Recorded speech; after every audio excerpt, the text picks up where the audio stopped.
my career, I want more than anything in my career to be remembered by is not always what I've done on the field, but what I've been able to do off the field. And to be a part of this community, leaving Cleveland, even though it was hard, Baltimore has been a phenomenal place for me and my family.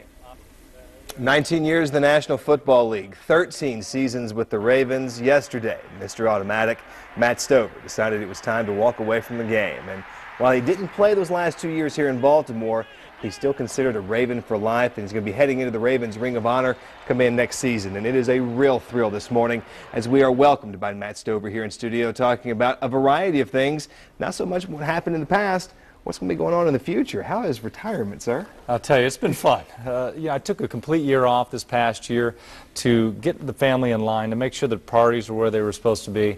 Ended up being a great opportunity for me to do such. But with regard to what I'm up to next, it's going to be a lot of fun, too. A lot of charity stuff. You know, for roughly 20 seasons here, or 20 years, you've had your routine, your annual routine, largely picked out because you're going to have mini camps, into season, and then you've got a little bit of downtime. What was the biggest, I guess, surprise or shock as you came into retirement? Well, it's not being able to run through the tunnel anymore and everybody screaming out your name and knowing who you were, understanding the reality that that game is now not part of my life as much as it was in the past. But I think it will always be a part. I hope to be working with the Ravens and working in the booth and working with them, helping with them with their brand and working with other players. So the issue for me was absolutely just to say, let it go.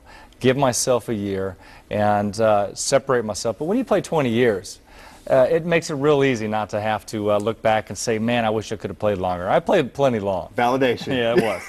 Now, you spent your final seasons in Indianapolis, but you will always consider yourself a Raven. Absolutely. I had to go there for a year, not because of the horseshoe, but because of the opportunity. And it was an opportunity and we ended up in the Super Bowl. I hated playing against the Ravens. I hated doing it. It was the hardest 2 games of my career, more than anything. But with regard to the opportunity to get into a Super Bowl, what a privilege that was. And to be able to run out the last time out of the tunnel in the Super Bowl was really so gratifying.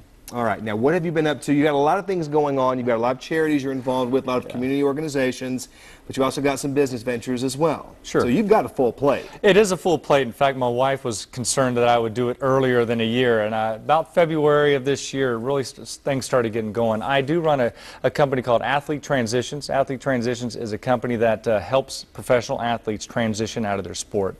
You've heard the statistics out there that, 80% of us, 78% of us end up broke within a couple of years. What are those reasons? Well, I understand those reasons, how to deal with them. And we've created a platform online that creates one-on-one coaching with these guys and gals, and to create an environment that will support itself, a community that will support itself. And we've done that through a social network on the site.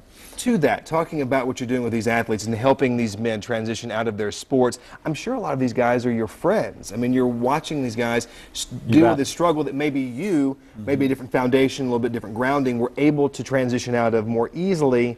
They're struggling with it, so you're there to lend a helping hand, I'm sure, to friends. Well, exactly. Being in the league 20 years, making that type of income as long as I did allowed me a little bit more freedom than some of the guys that play 3 and 4 and 5 years. So I've sat down on the stools with them and tried to take them through understanding what a budget is and a cash flow statement, how to run a checkbook and credit and all those type of things. And some of them get it, some of them don't. And you really so badly want to get them to understand it. And that's what this is about. And you hate to have to say you have to be reactive. It also has a content to it that we can be proactive with these guys and educate them as they go on. Get them in the rookie years. Get them in as part of some of the preseason rookie training for these guys. Get them in and get them grounded on a good path. That's exactly right. Yeah, and the NFL does a good job with that, but I think that we need the community to support itself too.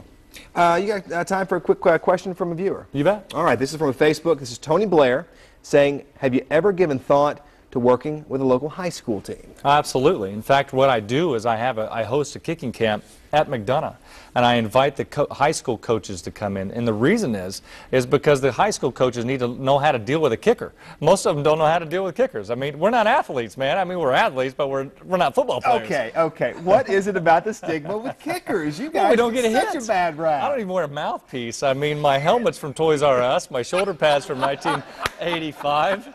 I mean, I'm not a player. I mean, until I have to make a kick. Until you have to. Yeah, they do. It's amazing how you sit over there in the corner and they say, they're kickers. They're their own group. But by God, when they look at the clock Yeah. and they see they're down by 2, They don't you're the want most that. valuable guy in the stadium. They do not want that job. And they'll tell you, you know, a lot of times a young guy will come in the league calling the kickers all kinds of names, and then you look at them after you kick the game winner and they say, dude, I'll never make fun of you again. I would not have ever wanted to do that. So you go to get your head beat in. I wouldn't want to do that either. Right. So it goes hand in hand, and respect does come. It takes some time. But, you know, kicking off, and I have made a lot of tackles. This game I missed one in the Super Bowl, but that's okay. We ended up winning 34-7. It was all right. And if I remember correctly from that season, you were, for a good 5-6 game stretch, you were the most valuable player on the field. Well, the only one that scored in October that I recall, and 49 consecutive points. Yeah. That, to me, is unheard of. And we end up going to the Super Bowl and winning it. What that did for us in that month, it allowed us to define who we were. And the offense understood their role, the defense understood their role, and just get 3, and we ended up winning the season, as you knew. You will forever be a Baltimore Raven. Absolutely, and can't wait to be a part of this community. I have been. My kids are here. My family, we just love it here. Mike Stover. Thank you so much. Thank you so much for the time. Off to a break. Back to wrap things up in just a bit.